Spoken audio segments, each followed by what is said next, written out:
Welcome to Thinner Peace and Menopause and Beyond. This is Dr. Deb Butler, Master Life and Weight Coach, and as always, your coach. If you're a woman and you're smart and you're successful and you've been struggling with weight your whole life and now menopause is making it harder than ever, and you are ready to make this the last time you ever have to go on a diet again, then this podcast is for you. Stay tuned.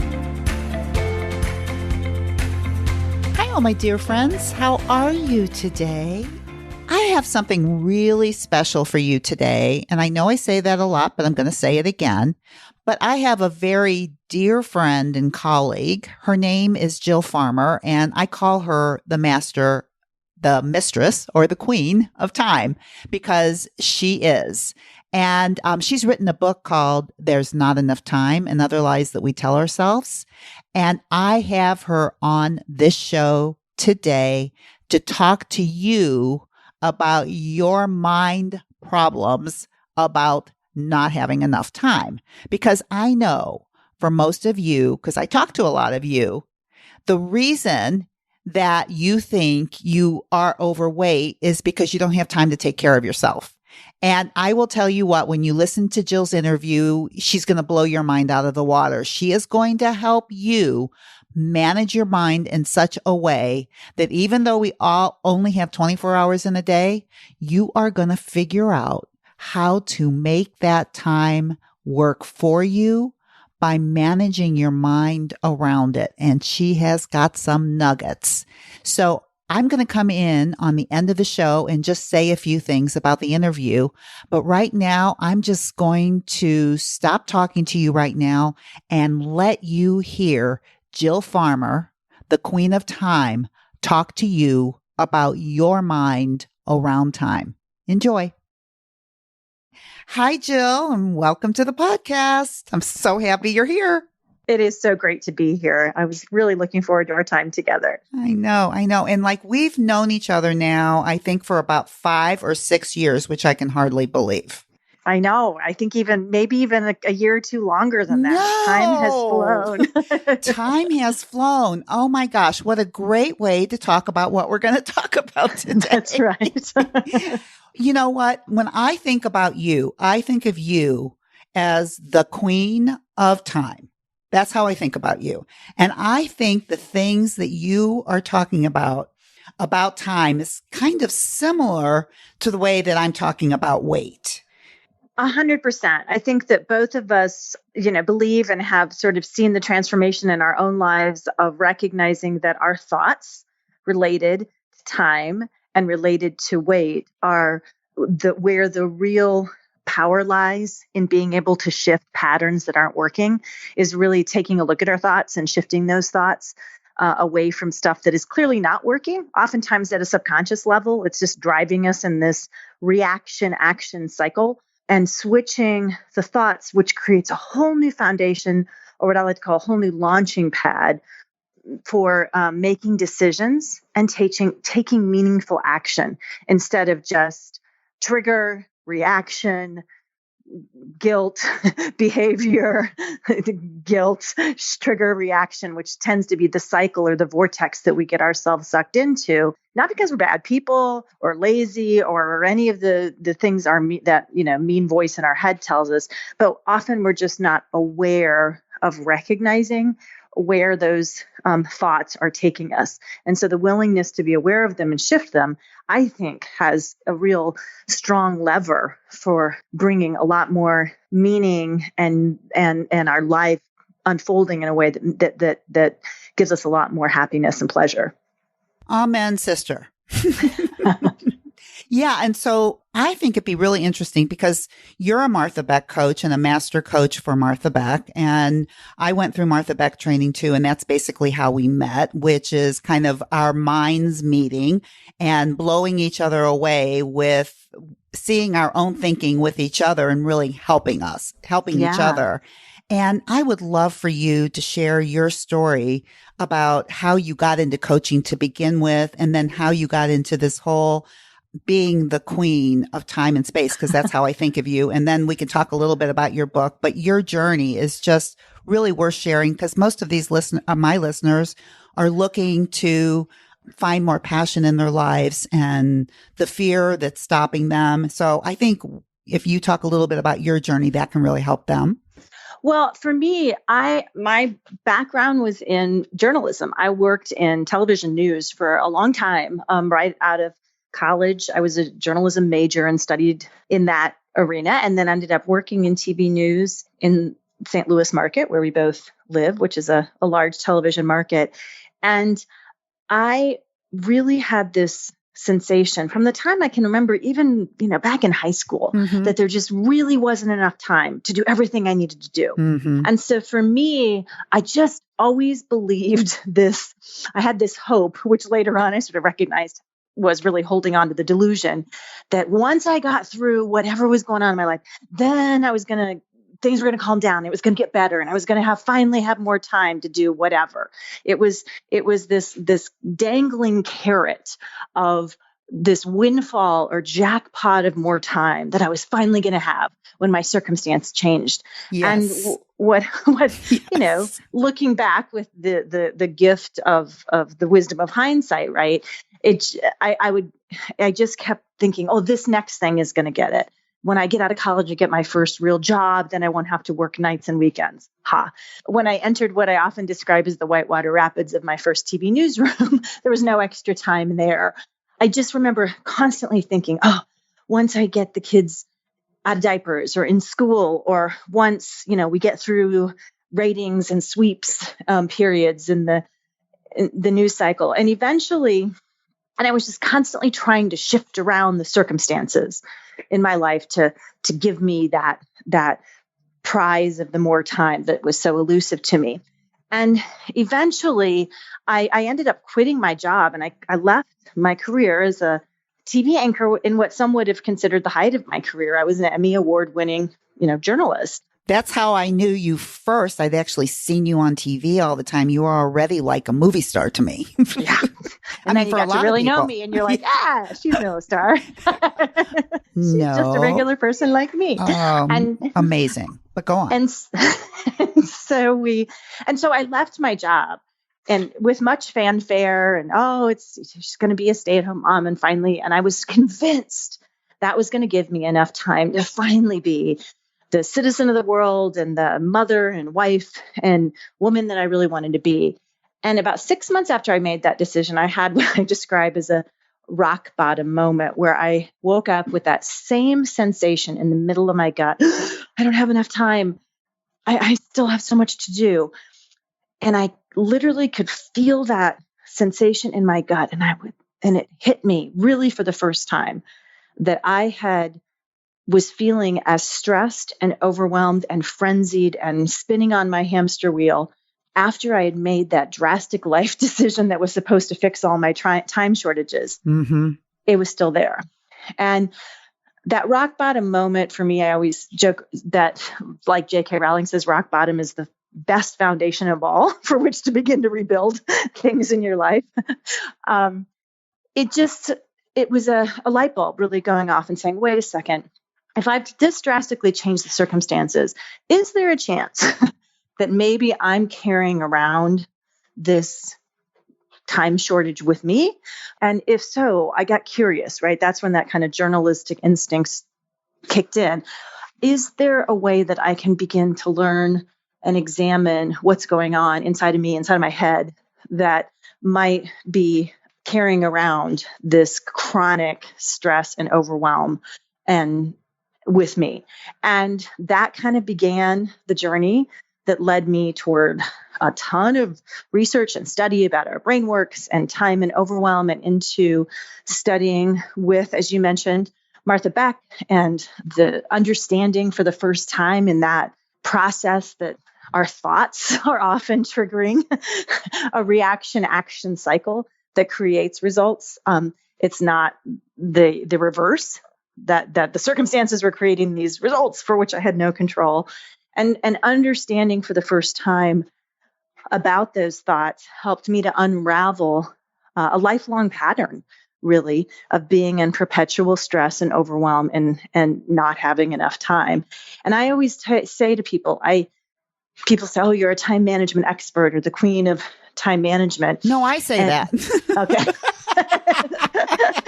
and I have to laugh a little bit because it's like, this is not something I teach, because I was just one of those people that always kind of knew how to get stuff done in the shortest amount of time. This was definitely my hero's journey, if you will. And it continues to be, and it has given me the greatest peace and freedom, and ended so much of the suffering that was just part of my life, and the stress that I had just come to think was how you had to live when you were a busy working mom, with kids.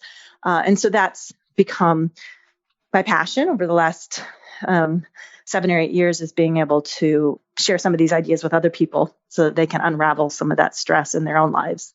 That is just such a beautiful story. And it just reminds me, it kind of makes me kind of think of myself a little bit, that when I was dealing with my weight, and I just thought if I could just change something in my life, I could get my weight under control. Mm-hmm. And it wasn't until I realized that, I take myself wherever I go.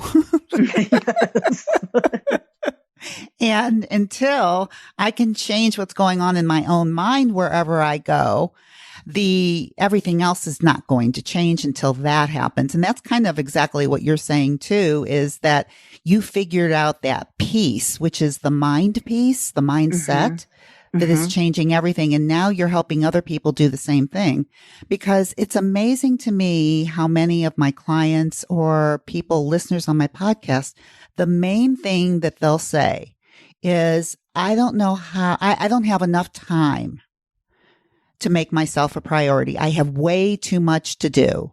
Can you help me? And I think, like, I would love for you to address that, because all of these listeners who are listening now, I know all have that story inside of their head, that they just have way too much to do and way too many responsibilities. And when that all gets taken care of, then they'll have time to take care of themselves. Right. I know it. We just all are waiting. Again, we're waiting for exactly. That. It's like the lottery of that more time finally. Yeah. And the thing about that is, I run into people all the time where I go speak to a group at a corporation or at a, convention, and people will come up afterwards and say, "You know what? I retired, or my spouse is retired, or my mom's retired. And I have this terrible dark secret. I'm still as stressed out and overwhelmed as I've ever been." So so here's, people are at this time in life when they want to be celebrating their autonomy around their choices and time. And as you said, they've carried themselves with them into that circumstance, which was supposed to be the freedom. And so that's the invitation I have, is to take the freedom around time and stress and overwhelm to wherever you are now. And the most important, the single most important way to do that is to begin to change the reaction action cycle that's taking place in our heads every day, if we're not aware of it, around time. And so people say, "Oh, okay, how do I do that?" And that's the question. How do I do that? It's like, tell me what to do. It's what to do. Right. And it is actually very simple, right? Because those time shortages, our time stress, is coming from our most primal, primitive brain part, the amygdala, the part that delivers those fight or flight, the lizard brain, you're short on, you're under threat messages. And it's part that stopped really developing once we got to, say age 5 or 6. It's a part that has no sophisticated ability, cognitive ability, like the neocortex. It simply can tell you in a very unsophisticated, and by the way, not very accurate or healthy way necessarily, that you're under threat enough that the rest of your brain is supposed to kick in. But a lot of times we're just getting those signals: danger, alert, threat. Yes. And then what neuroscientists call amygdala hijack, or my favorite, cranial abduction, takes Love place. that. Where we literally start acting without thinking. Ooh. Right? There's not enough time. Yes. Okay. So then I'm going to get all freaked out, start to feel a host of what we'll call unhelpful thoughts. I feel anxious. I feel frustrated. I feel hopeless. I feel frenzied. how does that make me act?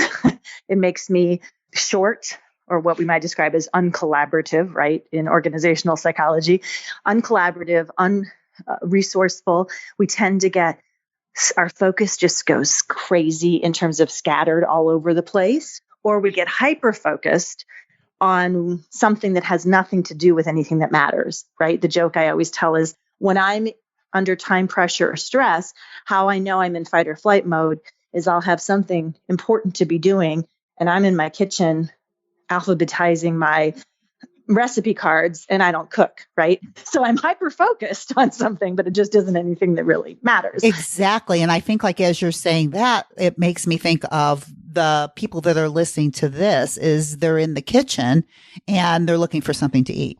Right. Right. It's just automatic, right? It's that reaction action cycle. Yeah. We think the thought, we have the feeling that's pretty unhelpful, but it's primal. I'm scared, I'm angry, I'm frustrated.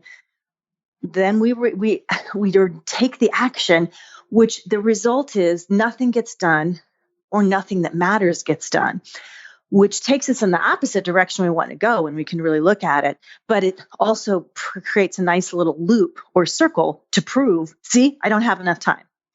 I don't have enough time, which makes me scared, angry, frustrated, uncollaborative, unfocused, unproductive, inefficient. Therefore, I get to keep believing the thought. There's really not enough time. That's right. And so it's like our thoughts create the evidence Right. of our results, and our results create the evidence of our thinking, and it becomes a cycle. Right. I call it the time-sucking vortex, or it's like we're just flushing our time right down the toilet. Which is the most common vortex. I'm sitting here writing notes all over the place. It's that time-sucking vortex that we all have in our house that we can visualize. And so the good news is, when we're talking about that really primal, primitive part of the brain, the way to change what's happening there is quite simple. And the most powerful way is to notice. I notice I'm having there's not enough time thought again. In the act of noticing, if I was hooked up to brain imaging technology or a functional MRI machine, instead of just having those two little almond-shaped things in the very back of our brain, the amygdala lighting up. Yes. With those danger alert signals, my whole brain would light up, right? The neocortex, the part that's good at problem solving instead of just problem stalling or panicking.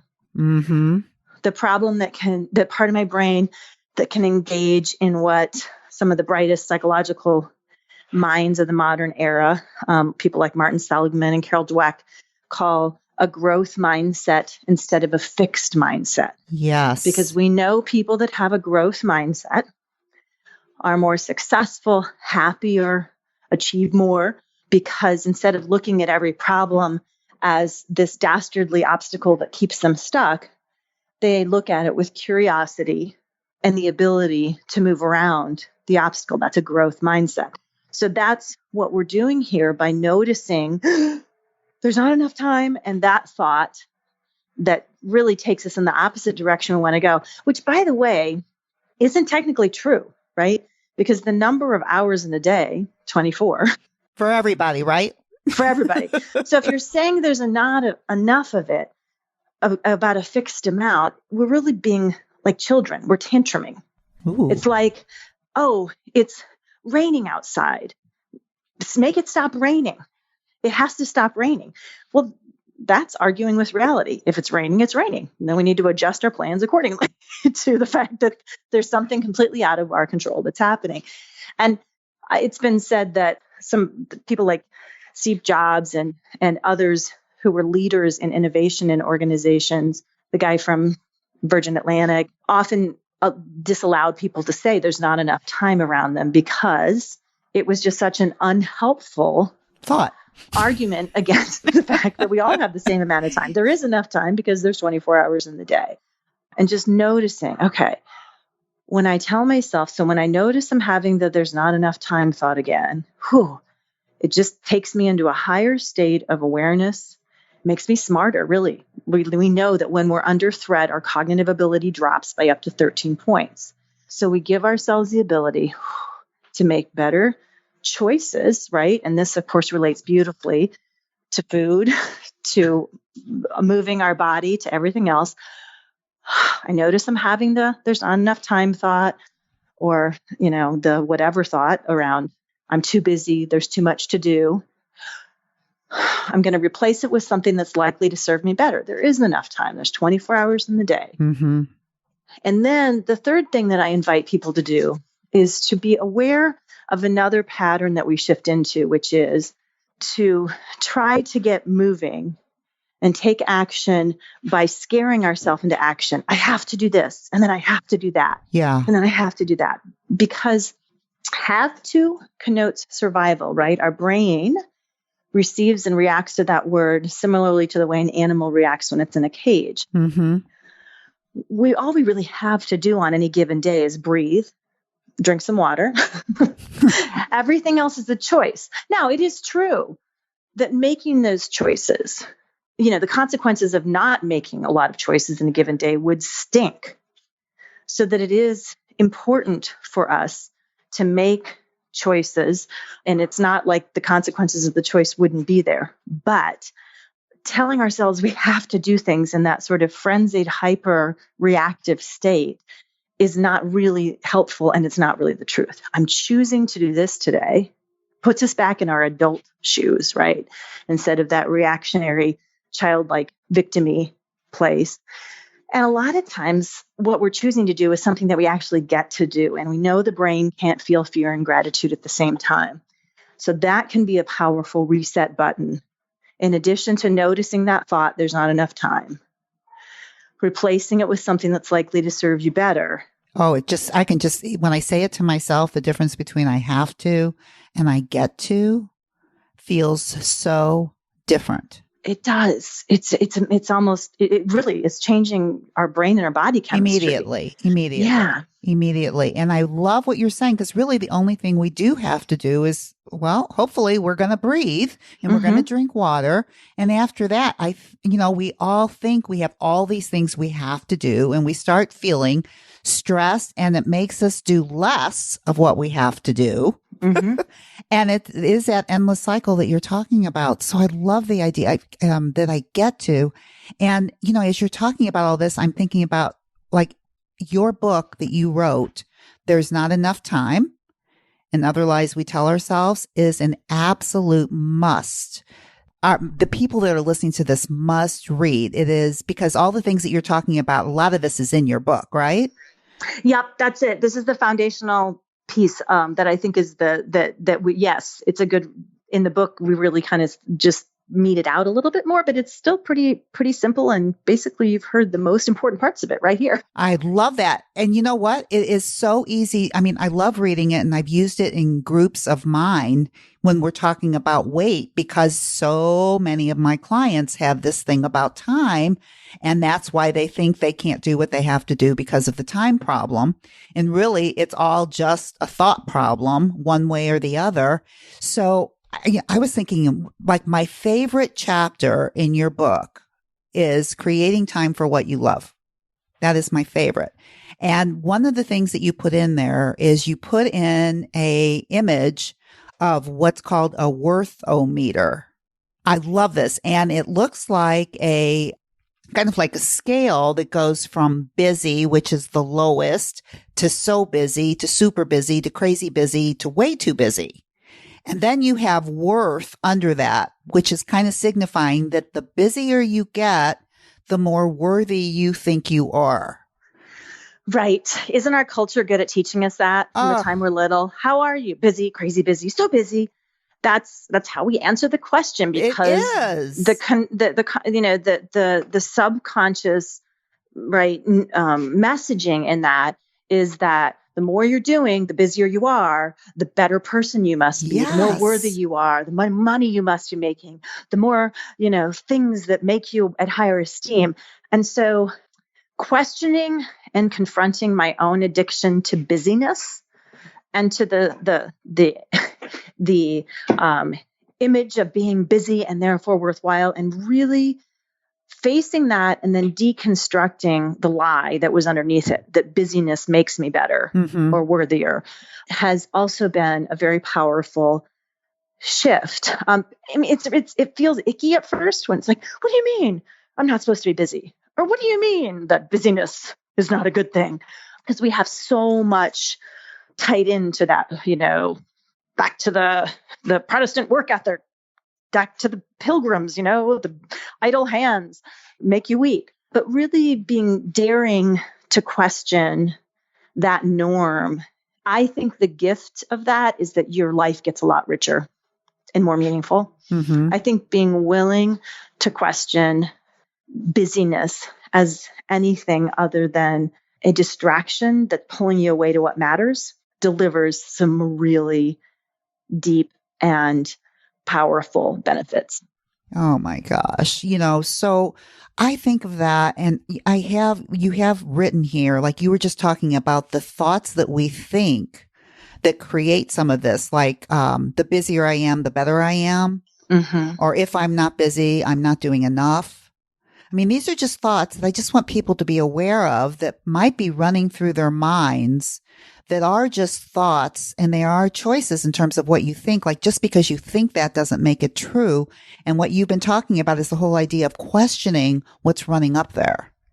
Yeah, you just said it, sister. I mean, that's it. That's the point, is being willing to not fight with or argue or beat ourselves up, but just to notice and to wonder from a place of loving curiosity. Loving curiosity. Yes. And a commitment to ourselves and the fact that we deserve to have a wholehearted, healthy, meaningful life. To be willing to say, if that thought, there's not enough time, I should be doing more, is not serving me and has just created years, decades of stress and overwhelm and disconnection and shortness and frustration and fury, even with those I love, what if I try on something different? Even just for a few seconds to start today. What if for just a few seconds I can believe there is enough time? I have choices. What do I get to do? What do I get to do? I just love that. Going from what do I have to do to what do I get to do? And is there some discomfort in the process? Yep. Anytime we're shifting patterns, there's a little bit of discomfort, but the willingness to sit with that discomfort, I think, pays off enormous life-changing dividends in the end. Do we have to dare to say no sometimes to other people and people pleasing instead of just wanting to look busy or to do things? Yeah, we might have the discomfort of being willing to say no. Mm-hmm. Well, we might have the discomfort of making choices that are more in line with our values and how we really want to be in the world instead of just trying to pretend we can do everything. Mm-hmm. But when we get clearer and we're in a more calm, clear, connected brain space, instead of in that frenzied, reactionary, acting without thinking space, those choices do get simpler and they get easier. Yes. And I'm thinking as you say this about the discomfort of going through this, I think it's really important to note that most of the people that we're talking to are already severely uncomfortable. Severely uncomfortable because of this busyness. So what you're talking about is, yes, there will be some discomfort, but what's on the other end of that is what we're looking at, right? Because that's where all the beauty and the joy is. Whereas where we've been living with all this busyness, there is no end. It's just more and more of the same, more and more of the discomfort. You got it. And what you're offering is, hey, how about a little discomfort and then a lot of joy? Yeah. I love it. I know. I love it too. I'll tell you what, Jill, it has been so wonderful having you and talking to you and talking my language in a different way so that, our listeners can hear what I've been saying in a totally different way, and watching how the way we see time is also the way kind of that we see our bodies and everything else. It's just on how we think about it. Yes. So can you tell people how they can find you? And I want everybody to read this book. So can you just give them a little information? Sure. I'm at jillfarmer.com. A lot of the work that I do is in companies and organizations because that's often the incubator for where stress and overwhelm comes forward. I also love coming out to organizations and and teaching about these ideas about a new way to launch action and make decisions that's from a much healthier, more efficient, and actually more productive brain state, much of which we've already talked about today. So people can find me at jillfarmer.com. And thank you. Every conversation with you is soul food for me. So this was a real treat to be able to sit down and play and talk with you like I love doing. So thank you. Thank you, Jill. And I love you too. And thank you for everything. And I can't wait to see you again. Yeah, me too. Okay. Thank you. Okay, people, what did I tell you? Is she fantastic? And you know what? I have known her. I thought I only knew her for 5 or 6 years, but really I think it's been 8 years. And she just keeps getting better and coming up with better and better and stuff. And didn't you love the things that she talked about the brain? Because I love brain science too. And I talked to you a lot about your brain. So I hope that helped you understand that part of your brain that you think makes you do irresistible things. We talk a lot about urges, but she's talking about the same thing in a different way about that primitive part of your brain and what you think it makes you do and how to help yourself think about it or overcome it or observe it in a different way so that you can become much more peaceful in your day around whatever it is you're doing. And of course, when you feel more peaceful, you're much more apt to treat yourself better. You're much more apt to take better care of yourself. And you're also much more likely to find things that you really love to do. So if you want to find out more about Jill Farmer, you can go to her website, jillfarmer.com. But also, I want to encourage you to get her book, There's Not Enough Time and Other Lies We Tell Ourselves. And this will be in my show notes if you'd like to be able to get it. So I hope you enjoyed the show. I loved having her on. And for you, as you've listened to all of this, there's a couple things I want you to think about this week. Number one, what do you think about time right now? When someone asks you how you are, how do you respond? And this is what I want to offer you. For this week, when someone asks you how you are before you respond, I want you to observe what's going on in your mind. And I want you to say something different other than busy. Because research shows that most people, when asked how they are, usually say something around very busy, too busy, over busy, something. And like Jill talked about in the interview and also in her book, is that somehow we in this culture connect busyness with worthiness. And you know what? That does not make a lot of sense. So this week, somebody asks you how you are, whatever you say, don't say, I'm too busy. Say something and think about this that will not only make you feel better inside of you, and it's also true. Like, for instance, when people ask my husband, how are you? Guess what he says every single time? I'm living the dream. That's what he says every single time. And I'll tell you what.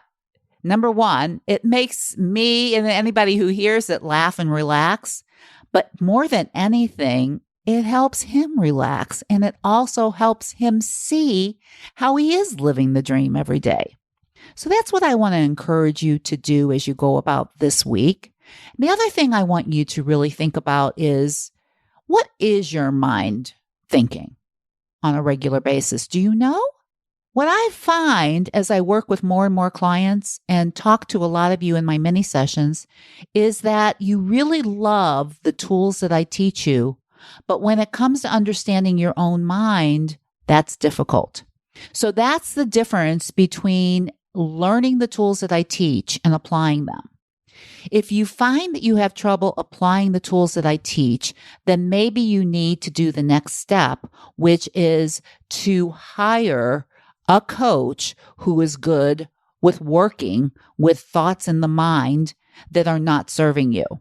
And I think you know who that coach may be. If this interests you, you know I offer many sessions where you can talk to me for 30 minutes at no charge, and I will help you see what you cannot see for yourself that will help you feel better and do better and get better results. And also, of course, if you talk to me, I will tell you about this amazing individual program that I have created and updated in the last 3 months. I will tell you about that too. And of course, you can do it or not do it. Either way, it's okay with me.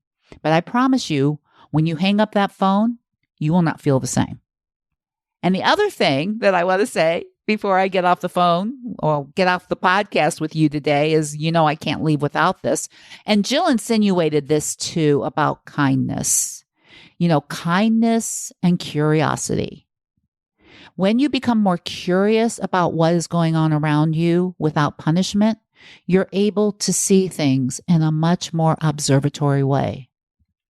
And when you are kinder to yourself, you automatically feel better. So, for next week, whatever you do, please, please, please be kind to yourself, and I'll see you next week. Bye-bye. If you've been loving my podcast, please, please, please subscribe, and also please, please, please review if you're loving it.